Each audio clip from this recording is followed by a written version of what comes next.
Magandang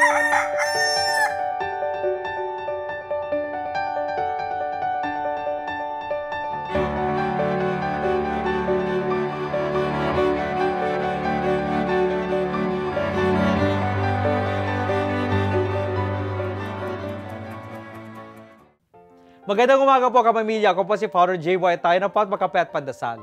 Sabi ni Pope Francis na kailangan nating kilalanin ang ating sarili ng mas malalim upang makapaglingkod sa kapwa ng mas mahusay. Meron pa akong kwento. Isang araw, nakita ng pintor ang kanyang kaibigan na malungkot, nakayuko ang kanyang ulo at tila mabigat ang kanyang pasanin.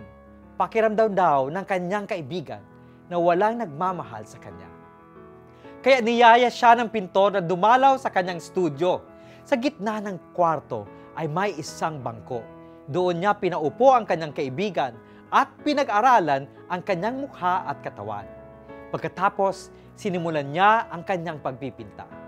Dumaan ang ilang araw nang pabalikin ng pintor ang kanyang kaibigan. Anya, ito ang aking obra maestra.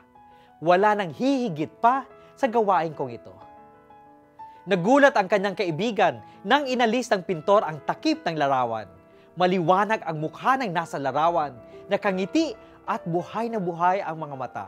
Ako ba ito? Tanong ng kaibigan. Oo, sabi ng pintor. Ito ang larawan mo sa akin. Mga kapamilya, ipagdasal natin na makita natin ang kagandahan ng ating pagkatao ayon sa mga mata ng Diyos upang sa paglilingkod sa kapwa, makikita din natin ang kanilang kagandahan. Magandang umaga po.